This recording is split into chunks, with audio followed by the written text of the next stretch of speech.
DLSS versus FSR versus poder bruto. Em pleno 2026, se você ainda tem receio de utilizar as tecnologias que utilizam IA, olha, você está deixando o dinheiro na mesa, literalmente. Alguns recursos que utilizam IA têm ajudado bastante aí o cenário como um todo, né, a melhorar cada vez mais a nossa experiência enquanto a gente joga, né? E com um DLSS, por exemplo, que usa a IA desde o seu início, né, nós estamos vendo aí que cada vez mais a qualidade gráfica do jogo tem ficado até melhor do que se a gente comparar ele rodando de forma nativa, justamente porque a IA vai fazer aquele upscale de imagem, só que reconstruindo, utilizando o poder da IA, né, e muitas vezes até melhorando o que já era bom, deixando ele ainda melhor. Já o FSR, por sua vez, quando ele foi criado, né, foi feito ali mais para ser um código aberto que funciona com vários fabricantes, independente do fabricante. O DLSS, por sua vez, é exclusivo para a NVIDIA, né? Ele não utilizava o poder de IA. Agora sim, o FSR4, utilizando IA, consegue ter uma qualidade gráfica absurda, né? Obviamente que essas tecnologias elas foram evoluindo ao longo do tempo, né? O DLSS, por exemplo, né? A ideia inicial era só criar um recurso que fizesse upscale da imagem, né? Ou seja, você está jogando em 4K, a imagem está sendo renderizada com menos da metade da resolução, só que quando a IA reconstrói, trazendo ali mais ou menos na proporção do 4K, você acaba tendo um ganho de desempenho muitas vezes, né, e uma qualidade de imagem ainda melhor. Óbvio que veio alguns probleminhas, né, ao passar do tempo, por isso que houve algumas atualizações, como por exemplo, problemas com borrões, né, a imagem não muito nítida e tudo mais. Então, outras versões do DLSS vieram para corrigir justamente esses problemas anteriores. Só que aí surgiu a grande ideia, né, de fazer tecnologias ainda melhores, como por exemplo, ao gerar um quadro inteiro através da IA, né? Se era possível fazer uma reconstrução de uma imagem, por que não gerar aquele quadro por completo? E isso fez com que ganhasse aí o dobro de desempenho nos jogos, né? Claro que o ideal é que você tenha pelo menos ali 60 quadros por segundo, né, para você ativar e aí sim ter aquela fluidez sensacional, mas ainda é uma tecnologia que realmente melhora demais, né? Jogos novos como Resident Evil Requiem, por exemplo, para quem tem a série 40, consegue utilizar em até 2x. Se você tem a série 50, você consegue utilizar até 4x. Não satisfeito, a NVIDIA agora vai aí com o lançamento do DLSS 4.5 disponibilizar o Dynamic Frame Generation, que nós teremos aí basicamente até 6 quadros sendo gerados pela IA e com um recurso bem interessante, onde você define ali, né, a quantidade de FPS máxima e aí, se um cenário for mais pesado e precisar aumentar a multiplicação do Frame Generation, ele aumenta sozinho. Se ele não precisar de tanto X de multiplicação, ele diminui sozinho, que é algo sensacional. E é isso que a gente espera também com o FSR4 e as suas posteriores atualizações, já que agora eles estão utilizando a IA, isso vai ficar ainda mais prático, tá? Então, antes da gente começar os nossos testes aqui, para a gente fazer essa comparação, né, rodar o jogo de forma nativa, sem esses recursos e depois ativando esses recursos, basicamente o FSR compatível aí com todas as placas de vídeo, seja NVIDIA, seja da própria AMD, obviamente, e também compatível com o Intel, né? Já que a Intel também tem o seu XeSS, também utiliza a IA desde o seu princípio, né? Mas ele acaba tendo um desempenho diferente quando você usa uma placa Intel do que quando você não usa, né? Apesar dele funcionar nas outras placas também, tá? Mas a NVIDIA fica realmente com a sua exclusividade por ser um código fechado totalmente para a NVIDIA. E quando a gente fala de poder bruto, quando vai rodar um jogo ou rodar na resolução nativa, basicamente é deixar o jogo ali na resolução que você deseja, por exemplo, um 4K, definir os gráficos no Ultra, no máximo possível, e é isso, né? Ativar o anti-aliasing, ou talvez tirar o limitador de FPS e por aí vai. Então, isso é rodar no poder bruto, no caso, de forma nativa, né? Então, bora rodar aqui Resident Evil Requiem e também o nosso Crimson Desert, né? Vamos ver como que está a tecnologia, comparar lado a lado e ver se ainda vale a pena ficar só no desempenho bruto mesmo. E esse é o modo nativo de Crimson Desert. Vou mostrar aqui para vocês as configurações gráficas. Eu deixei aqui no modo cinematográfico, beleza? E aí tá em Full HD porque nós estamos limitados, no caso, pela nossa placa de captura, né? Então não consigo aumentar a resolução, tanto que aparece o nome dela aqui, HD60S.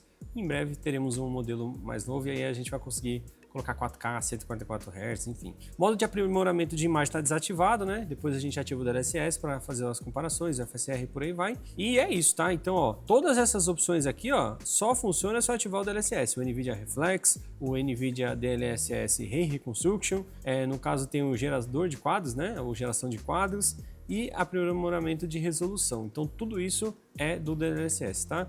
Olha, o jogo aqui, nessa cena, tá 100 FPS, 90, 87, se eu olhar para cá acho que vai aumentar um pouquinho, se eu olhar para cá vai aumentar um pouquinho, aumentou um pouquinho, beleza, olhar para cá. Aqui tá mais pesado, 88, 87, 86 FPS aproximadamente, tá? Tá utilizando aí cerca de 48, 50% da placa de vídeo, 250 watts apenas, ou seja, tá um uso bem tranquilo aqui da nossa placa de vídeo, né? Cerca de 12 quadros, o frame time tá em 12 milissegundos, 11 milissegundos e etc. Quando a gente ativar o DLSS, o frame time e o frame generation, né? O frame time vai ficar bem doido, vai ficar 0,3, 0,2 milissegundos, que não condiz com a realidade, tá? Infelizmente o MS Afterburner ainda não consegue ler direitinho essas informações, tá? Então vou tentar aproximar aqui no rosto do personagem para a gente ver alguns detalhes, tá? Como cabelo, sombra, no olho, sobrancelha. Cara, o jogo é bonito pra caramba, né? Aquele desfoque parece que realmente que eu tô tirando uma foto aqui, porque fica com aquele desfoquezinho de fundo e tal. Assim, a imagem tá ruim? Óbvio que não, tá sensacional. Mas será que dá pra ficar melhor ainda? Bora ativar as tecnologias então. Ó, no aprimoramento de imagem, nós temos aqui o Upscale 3.1 do FSR, o DLSS 4.0, 4.5 e 4.5L, né? O 4.5L seria o mais moderno, vamos dizer assim, né? Então, ele é utilizado aí para aprimorar tudo de toda a resolução, né? Tudo que ele consegue aprimorar, ele vai aprimorar no L ali, tá? Então, esse daqui é uma opção específica, o L aprimora em todas as opções. E temos aqui também a presença do XESS 3.0, né? Interessante que para se equiparar à tecnologia, né, os desenvolvedores, né, estão utilizando a numeração da versão bem próxima, porque aí fica mais fácil também até para o usuário identificar o que é o que, né? Então vamos lá, vamos começar aqui, ó, com FSR 3.1 e aí quando a gente ativa o Upscale, aí nós precisamos escolher aqui qual que é a qualidade, né? Se é um Ultra Performance, balanceado, qualidade, no caso aqui é AA nativo ou qualidade, né? Ou desativado, ou seja, não vai aprimorar absolutamente nada. A partir do momento que você coloca uma qualidade, por exemplo, ele vai reduzir a resolução de renderização e ele vai usar IA para conseguir voltar essa resolução para o 4K, por exemplo, que se fosse em 4K, no caso aqui é o Full HD.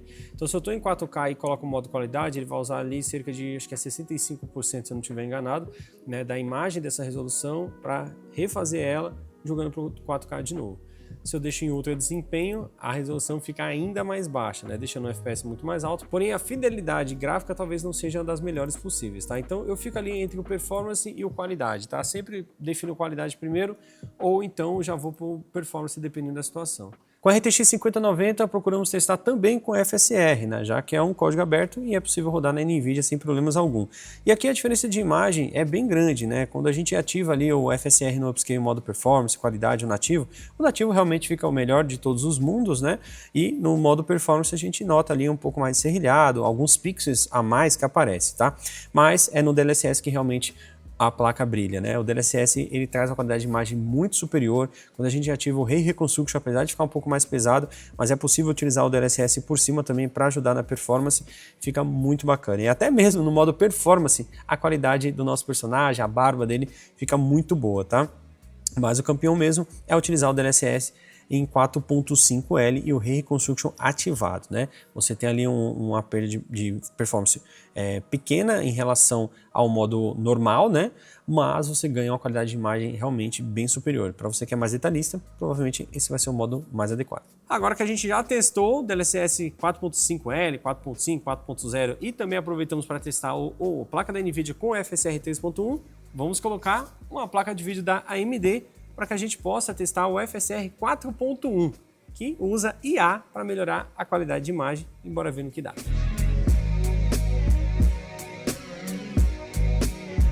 (9070 XT na bancada). Agora sim, vamos lá nas configurações do modo de aprimoramento de imagem. E a primeira opção que vem é o FSR Upscale 4.1 e X3.0, XESS 3.0, como segunda opção e somente. Não tem nem a 3.1, a 2, não tem, é só 4.1 e acabou. E aí aqui a gente pode mudar aqui no aprimoramento, né, de resolução ou aprimorar a resolução.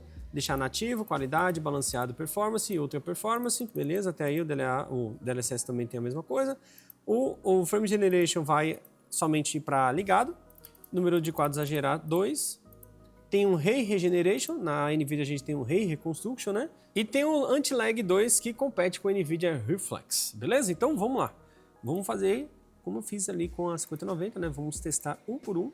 Agora, lado a lado, é possível a gente ver como ficou o desempenho ativando o Upscale, desativando, deixando com o Ray Regeneration ativado, por exemplo. E olha só, a gente conseguiu a melhor qualidade possível com o Ray Regeneration ativado, ficando ali na faixa dos 93 FPS, como vocês estão vendo aqui, né? E conseguimos também atingir uma máxima de 144 ali, somente no modo qualidade, sem o Ray Regeneration. De fato, perde um pouco de desempenho, mas a qualidade de imagem realmente é superior com o Ray Regeneration ativado, tá? E eu, de fato, prefiro deixar ele ativado. E é possível a gente notar aqui a diferença de qualidade até mesmo na barba do nosso personagem, né? Com o Ray Regeneration ativado, cada fiozinho ali da barba dele você consegue ver um detalhe. Já no modo normal, né? Você percebe que a barba fica meio esfumaçada, fica esquisita ali, com tipo um serrilhado, né? E agora uma visão mais do cenário. É muito diferente a qualidade de imagem quando a gente coloca o Upscale em Performance com o Ray Regeneration ativado, ou testa também o Upscale no modo qualidade com o Frame Generation ativado e o Ray Reconstruction. Aqui a gente conseguiu ter uma excelente qualidade de imagem e um desempenho lá nas alturas, passando dos 170 FPS. Diferente do Ray Regeneration ativado, no modo Performance, onde eu notei bastante serrilhado, não só próximo do personagem, mas também na parte mais final do mapa. Galera, de fato, são tecnologias que não dá para você deixar passar despercebido, são tecnologias que são necessárias para você utilizar hoje, principalmente para você que preza por uma ótima qualidade de imagem, né? Vocês notaram que, cara, quando a gente ativa ali o Ray Reconstruction no caso da NVIDIA, o Ray Regeneration no caso da AMD, né? Como ele consegue melhorar bastante a qualidade de imagem. E deu para notar o salto, né? Que nós tivemos aí da versão 3.1 para 4.1, né? A AMD foi forçada a utilizar a IA, né? Para poder fazer essa reconstrução de pixels, etc., o upscale e tudo mais, porque senão ela ia ficar muito para trás, né? O céu é o limite, né? O que eles vão inventar daqui para frente, a gente já sabe com o DLSS 5 que a ideia é, de repente, melhorar ainda mais a qualidade de imagem, ou seja, os personagens, a textura, a forma como a luz interage, o que muda bastante. Tô doido para ver isso nos jogos mais antigos, né? Vai ser algo muito interessante. Nos novos a gente acaba estranhando, mas já espero que a qualidade seja muito boa, mas ver isso sendo implementado nos jogos antigos vai ser bem legal, tá? E assim, se você utiliza NVIDIA, cara, você tá no melhor dos mundos no sentido de você pode usar tanto o DLSS, FSR ou XeSS. E que tem o TSR também, que no caso é utilizado ali pela Unreal Engine, tá? Se você está na AMD, você vai ficar ali somente com o FSR, no caso, se você tiver a série 9000, né? 9070, 9070 XT e por aí vai, você pode utilizar o FSR 4.1. Caso você esteja na série 7000 ali, né? Por exemplo, como nós testamos ali 7900 XTX, você ainda fica preso no FSR 3.1. Quem sabe no futuro a AMD lance uma atualização que seja capaz de utilizar o 4.1 nas placas anteriores, mas ela já, né, deu indícios que a questão de capacidade de desempenho, as novas estão otimizadas para isso, para utilizar IA, já algo que não acontece com a geração anterior, que é a série 7000, tá? Ou quem sabe futuros lançamentos da AMD.